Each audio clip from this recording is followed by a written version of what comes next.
Hello and welcome to 3.0 TV. I am Vishakha Thakur. American Bitcoin, a Bitcoin mining firm backed by President Donald Trump's two eldest sons, Eric Trump and Donald Trump Jr., has quietly built up a 215 BTC reserve since its April 1 debut. The company, formerly known as BTC, is positioning itself not just as another mining venture, but as a long-term accumulator of Bitcoin, it disclosed in a June 6 filing with the US SEC.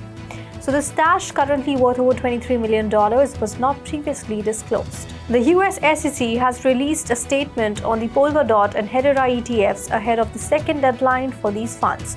The Commission has called for more comments on the filings and has, in the process, delayed its decision to approve or deny these applications.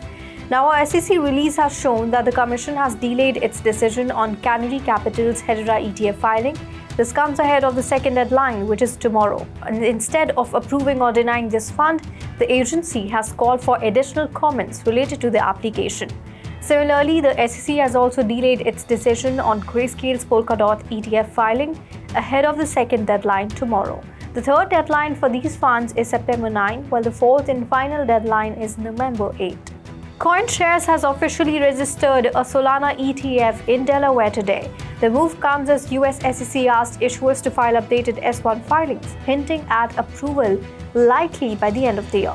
So according to a filing with the Delaware Division of Corporations dated June 10, CoinShares has registered for the Solana ETF Trust, implying a potential S1 filing with the US SEC. Bloomberg senior ETF analyst Eric Balton has estimated Solana ETFs could be approved within 2 to 4 months, and they have 90% odds of approval by the SEC. ProShares has proposed an update with the US SEC to move the effective date for its Solana and XRP ETF to June 25, 2025.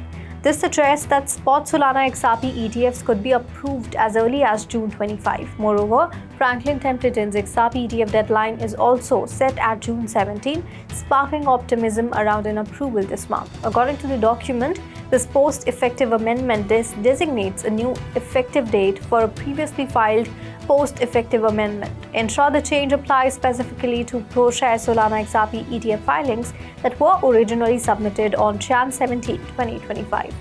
Global asset management giant Bernstein, which oversees $800 billion in AUM, has once again reiterated its $200,000 target for Bitcoin price, calling it both high conviction and conservative. Now, Bitcoin's upward progress makes investors more optimistic as companies use it more and more to secure their money against inflation. Now, beyond Bitcoin's store of value use case, their most recent digital asset memo demonstrates a growing public interest in financial innovation made possible by blockchain technology. Nasdaq filed a 19B4 form with the US SEC to list this 21-share SUI ETF, launching formal SEC review despite recent SUI network challenges. SUI's TVL rebounded to $1.94 billion and stablecoin volume hit $110 billion in May, reinforcing institutional confidence post-CETIS hack. Now, SUI's architecture supports scalable DeFi, gaming, and RWAs, positioning it strongly in a budding altcoin ETF market. The U.S. House Agriculture Committee has voted 47-6 to advance the Digital Asset Market Clarity Act, a bill that is designed to create clear rules for crypto space. The hearing took place at the Rayburn House Office Building and featured discussion from lawmakers across different party lines. The Clarity Act is meant to answer the question of who should be in charge of watching over the digital space. It draws the line between what counts as a digital commodity and what counts as a security. MetAlpha Pro, a digital asset manager listed on NASDAQ, accumulated 18,000 ETFs worth about $48.45 million from Binance. After the transfer, MetAlpha began lending a staked Ethereum, which is a version of ETH that allows traders to earn interest through staking.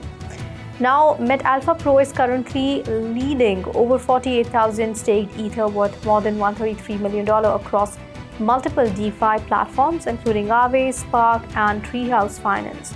Each one of these platforms allows users to lend or borrow crypto while locking assets into smart contracts. Decentralized exchange PancakeSwap has launched one-click cross-chain swaps using a cross protocol, aiming to address one of the most pressing user experience issues in DeFi. Now, the integration allows users to swap assets without using complex blockchain bridges or other external third-party infra that complicate the user experience and incur additional fees. Now, a crosses intent-based transfers allows users to simply define their desired outcome, such as swapping USDC on Base for wrapped Ether on Arbitrum, and a network of relays completes to fulfill the transaction. A one-click cross-chain swaps enable token swaps directly through PancakeSwap interface among BNB chain, Arbitrum, and Base, simplifying token transfer across siloed blockchain networks. Ukrainian lawmakers have introduced a draft bill that would allow the National Bank of Ukraine to include crypto like Bitcoin in the country's reserves.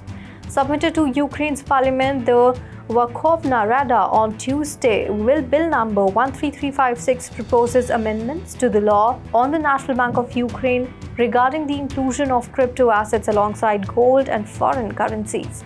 While authorizing the central bank to acquire cryptocurrencies like Bitcoin as part of state reserves, the bill would not require the authority to do so, according to Yaroslav Zelzniak, a member of parliament who confirmed the introduction of the bill on his Telegram channel.